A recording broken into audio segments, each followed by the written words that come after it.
Hi everyone, it's Susie. I am making this video. I am 1 week post-op gastric bypass, R&Y bypass surgery. And I know I'm a complete mess. It's late at night. And I just realized I didn't make the video yet. And my hair's like awful, but I got pajamas on and everything, but well, this week has been hard. I wouldn't say the hardest week. I would say after my C-section was pretty darn hard, but it was very different. And I learned some things about myself, and part of those were that I'm a different human being than some people. So I have to do things that's slightly different than what other people would. And so, I listened to a lot of people's advice on different things, and some things worked, some things didn't. I'm having very difficult problems with getting liquids in, and I'm supposed to be on a liquid diet right now. So I've kind of skipped a step and went to pureed against doctor's advice, and I know, and I don't say anyone out there do this, but I'm able to keep pureed down, and I'm not having, the pain of the big, huge bubbles running through my stomach now. I'm trying to wean myself off the pain medicine, and I'm kind of in comfort when I, take a deep breath or I bend over. Other than that, I'm pretty much okay. I am having difficulty with water. If anyone has suggestions on that, the only thing I could do, and this is totally going off doctor's thing, is when I take my pills and I have to take water with it. As soon as I get done taking the pill and drinking the water, I munch on about a half of a saltine cracker to a full saltine cracker, and I chew it really well until it's mushy in my mouth, and then I swallow it. But that's the only thing I can do, because it's killing me. Until I started doing that and going against doctor's advice, which is totally wrong, and I don't expect anyone ever to do that, and I don't want people complaining to me. But I feel better. I've been monitoring. I'm not having any, stomach pain. All my wounds are fine. I'm not running a fever. Oh, speaking of something horrible, everyone in my house has the stomach flu. Can you imagine? I come home from you having this surgery, and everyone in the house has the stomach flu. So I'm so nervous. I'm touching everything with Lysol. I don't want the stomach flu. But yeah. So, but yeah, I don't really have much to say. I haven't lost anything. I've still actually gained weight since my pre-op. I'm about 23 pounds more than what I weighed when I went in to have the surgery a week ago. And I'm guessing it's either my scale. I just bought the scale. So I am actually going to return it just to be on the safe side. And exchange it. And then, but I think part of it is my liquids. Not my liquids, but the IV where they pumped the liquid in me and they pumped all the air in me. I'm thinking that maybe my body hasn't lost that weight yet. I do know the jeans that I wore were loose prior to surgery. I put them on to go walking on Halloween with my kids, which I didn't do much. I did one street, which not even a block, I don't think, total. But I couldn't zip the jeans. I couldn't button them. And so a lot of the reason I just stopped walking is not because I was in pain, but I was embarrassed. I was afraid that someone would notice that my pants were unzipped, even though I pulled the shirt down over them. But it's too cold to wear, my capris and stuff that didn't have, a zipper, that's what, or my pajama pants. I don't want to wear those outside, so. My husband's acting kind of funny. He took off work for the surgery day and the next day, and then he was going to go back to work. And he went back to work, and that's when I found out that I was having the leakage. And he decided that he was going to take off the rest of the week. And he works 2 jobs, and he called both jobs and took off. And he came back to the hospital to stay with me. But it was weird because he's always been like he can't stay in a hospital. Like, it makes him nervous or something. And he'll pace the floor back and forth. It just makes me nervous. He's not really helping me or anything.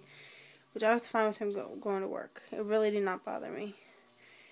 And so he comes to the hospital, and which we needed the money from him working, which makes me nervous.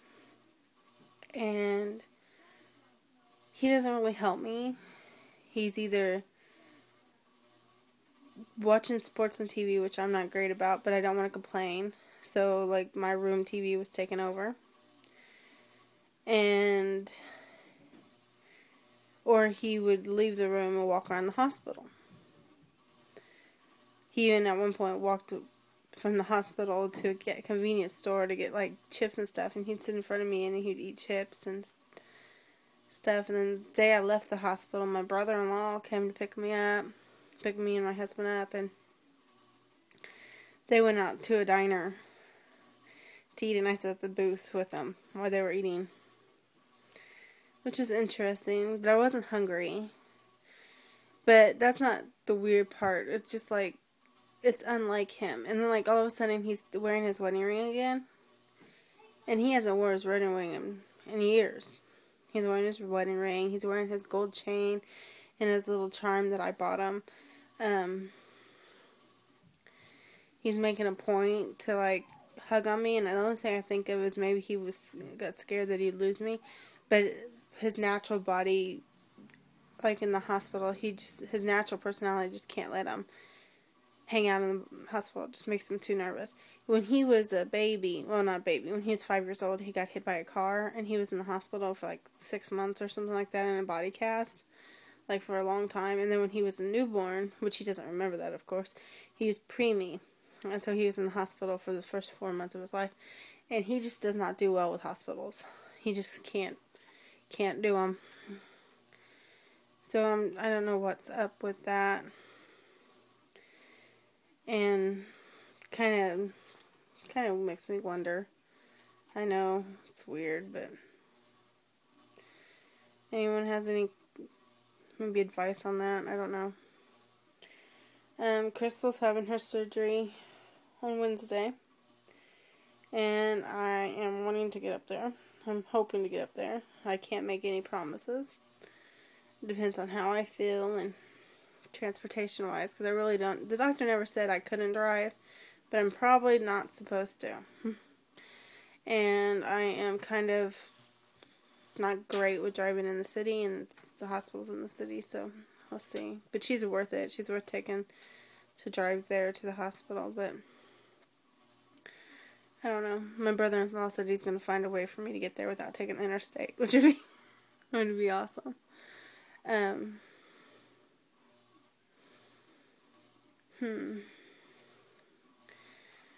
Let's see. I know everybody wants to know weight on there, and I'm basically, when I get down to a weight that I feel is reasonable, or if I start to feel more comfortable with it, I'll tell you my weight, and then I'll even tell you what I started with. I'm just not ready to share that yet. I know I look awful, but I'm not going to really hide anything either. So this is how I feel. This is the way I look. This is how I'm going to look in the video. I cooked dinner tonight for the first time since surgery. I cooked it for everyone. I got tired because prior to surgery, we had a water pipe burst. And so we went a week without water because we were trying to scrounge money together to get it fixed because the underneath the house flooded and we had to have someone like sump pump it out. And that cost lots of money, and then we had to have it fixed and blah blah blah. So prior to surgery, of course my what they call the last meal wasn't that great. I think I had a Lunchable. Yeah. But so my kids have been eating like TV dinners and Lunchables or out to eat, and That's expensive, and they wanted something good. So, and I felt guilty. And my mom, who's kind of ill too, you know, she lives with us, and I take care of her. She couldn't really cook anything, and she was wanting something, and she's diabetic, and so I was like, fine, I'll cook something, and I kind of overdid it. I made something really unhealthy, but don't worry, I didn't have any. Sausage and fried potatoes and macaroni and cheese for the kiddos because they don't like fried potatoes. And that's my husband's favorite meal. And today's my birthday. I'm post-op. I'm 29. Oh my goodness, only one more year of 20. Oh, but yeah, I'm 29. And so normally in our family, the tradition is on your birthday you have what your favorite meal is. And mine was always lasagna. So every year on my birthday, I'd have lasagna. I can't eat lasagna. So I just made my husband's favorite meal. But it kind of, yeah, overdid it. And everybody, the whole week that I was like when the water was gone, dishes kind of got built up. And the water didn't get turned on until, like, I was in the hospital. And, of course, this whole week, when nobody was, you know, and my husband was with me, but my mom's home. And I thought that she would, like, try to, like, attempt to do dishes. But we had, like, dishes out the wazoo. So I was doing dishes today and trying to get caught up with housework and stuff. And my daughter and I got into this little bit of a fit because she wouldn't clean up some toys, and I asked her to take them to her room, and she threw like a big tantrum. She thought it was like she started bawling her eyes out, saying no one loved her, and she's going through a lot, you know. She was scared she's going to lose mommy, and she's been helping to help with her brother a lot, and I feel guilty for that. But I don't think asking her to pick up a couple of toys was too much to ask. But yeah, so it's kind of my life. Alright, I'll let you go. Love you all.